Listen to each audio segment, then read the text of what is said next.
Aujourd'hui, j'aimerais ça vous parler d'un livre que ça faisait longtemps que je voulais lire, puis que je viens de terminer, puis qui m'a fasciné. C'est The E-Myth de Michael Gerber.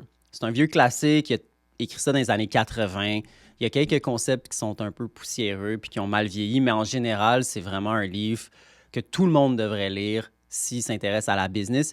Puis j'ai envie de dire, tout le monde devrait lire si, moindrement, ils sont travailleurs autonomes ou s'ils ont une forme d'aspect de travailleur indépendant. Le e-myth, ça s'adresse aux petites et moyennes entreprises surtout. Ce pas des concepts qui vont servir à des entreprises établies, mais il y a quand même des concepts des concepts de base qui pourraient servir à une entreprise de 50 employés et plus.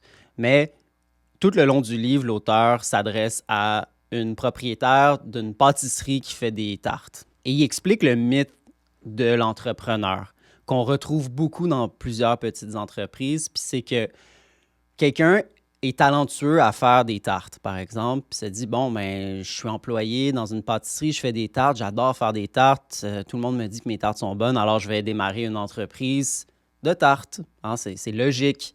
Les gens les aiment, je vais avoir une clientèle fidèle parce que mon produit est bon. Et cette personne-là remplit le rôle du technicien. Donc, c'est quelqu'un qui est vraiment talentueux à faire des états financiers, à faire des tartes, à fabriquer des tables ou à offrir des services de consultation en droit à un avocat, par exemple. Cependant, pour démarrer une business, ça prend d'autres chapeaux.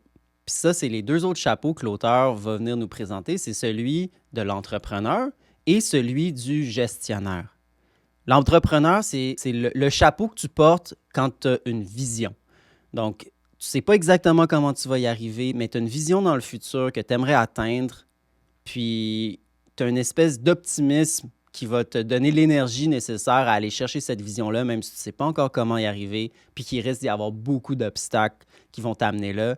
Mais l'entrepreneur, lui, va se rendre. Il y a tout le temps cette espèce d'optimisme un peu naïf qui va l'amener là. Puis il faut être capable de mettre ce chapeau-là, même si dans la vie, tu es un technicien. L'autre chapeau que l'auteur parle, c'est celui du gestionnaire. Ça, c'est la personne qui aime que les choses soient ordonnées, qu'elles soient faites de la même façon à chaque fois, qui aime mettre en place des systèmes, qui est un peu contraire à l'entrepreneur qui est fougueux, puis qui a de la vision, puis qui ne se badre pas vraiment des détails, qui regarde plus le big picture et la vision du futur. Le gestionnaire, lui, n'aime pas le changement. Le gestionnaire, lui, aime les systèmes, la rigueur, l'automation, etc. Et tu as le technicien, lui, qui sait bien faire les tables ou les tartes. Donc, c'est les trois chapeaux que tu es censé être capable de porter quand tu es un entrepreneur. Et le mythe que Michael Gerber met de l'avant, c'est que juste avec le chapeau de technicien, tu peux avoir du succès en tant que propriétaire d'entreprise. Et quand tu suis ce mythe-là, ben, tu vas vivre des expériences comme le personnage dans le livre, Sarah, qui fait des tartes, qui se retrouve vite à être débordée dans son entreprise, victime de son succès. Elle se retrouve à avoir tellement de tartes à faire parce qu'il y a tellement de monde qui aime ce qu'elle prépare que les finances vont en souffrir. Elle va se retrouver à travailler beaucoup plus d'heures qu'elle le voudrait.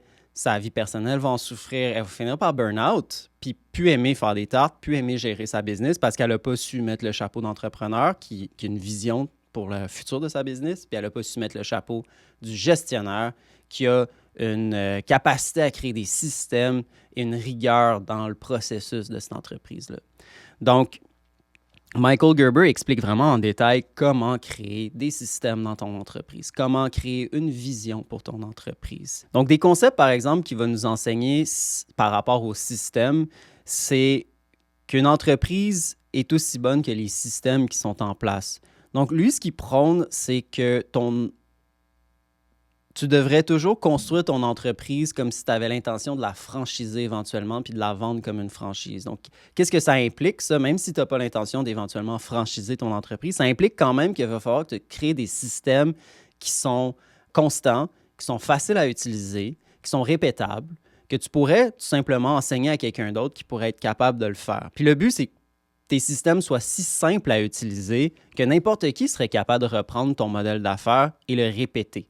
Ce qui est l'intérêt d'une franchise. Une bonne franchise, c'est une franchise qui est facile à opérer, qui ne demande pas des talents particuliers pour l'opérer. Alors, en faisant ça, tu vas être obligé de réfléchir à des différents rôles dans ton organisation, qui devrait remplir quel rôle et comment. soudainement, ton opération devient une entreprise parce que tu es capable de la faire grandir grâce à ces systèmes. Un autre conseil qu'il va nous donner, c'est de bâtir un organigramme pour ton entreprise. Donc, au début, tu es peut-être tout seul ou peut-être que tu as un bookkeeper avec toi, puis un assistant ou quelqu'un qui travaille sur le plancher ou une petite équipe de 3-4 personnes, mais tu devrais quand même bâtir un organigramme complet, comme des entreprises de plusieurs milliers d'employés, puis remplir tous ces rôles-là avec les personnes qui sont dans ton équipe, même si leurs noms vont se répéter. Donc, tu vas avoir le CEO en haut, puis le VP marketing, le VP opération, etc. Puis tu vas bâtir tout cet arbre-là de rôles pour ton entreprise et chaque rôle va avoir une description, une liste de tâches associées à ce rôle-là, une responsabilité dans l'entreprise et tu vas assigner après ça ces rôles-là aux différents membres de ton équipe. Même si l'équipe n'est pas capable, même si dans ton équipe, tu n'as pas assez de monde pour mettre une personne pour chacun des rôles, tu vas quand même les mettre plus d'une fois, mais ça vient clarifier la responsabilité de chacun, puis t'évites une des pires choses qu'il peut y avoir dans une entreprise, c'est que plusieurs personnes occupent la même responsabilité. Puis là, ça crée beaucoup de friction puis beaucoup d'inefficacité. Finalement, un autre conseil qu'il donne, puis ça, c'est un conseil que j'avais déjà entendu beaucoup dans le monde de la business, peut-être vous l'avez entendu aussi, c'est, il dit bien en anglais, « You should spend more time working on your business than in your business ».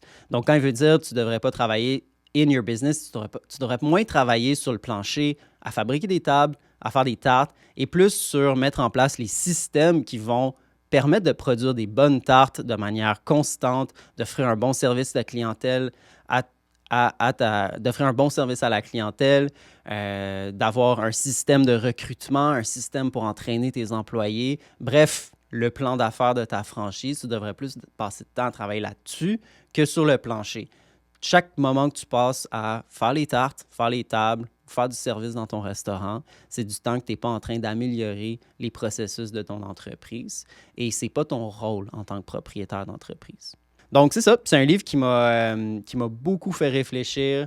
Par rapport à l'organigramme, entre autres, on n'est pas une grande équipe, on n'a pas 20 personnes à placer dans notre organigramme, mais ça ne nous empêchera pas de créer des rôles, des responsabilités, des descriptions de tâches, puis de les assigner aux différents membres de l'équipe, créer des réunions plus spécifiques, puis s'assurer que chaque personne ne déborde pas de ses responsabilités de manière à réduire les inefficacités. Passer plus de temps à travailler sur ton entreprise que dans ton entreprise, c'est aussi un concept qui est super important et qui m'a beaucoup marqué. Donc, je vous invite à lire ce livre-là, à en discuter avec moi si c'est le cas. Puis, n'hésitez pas si vous avez des questions.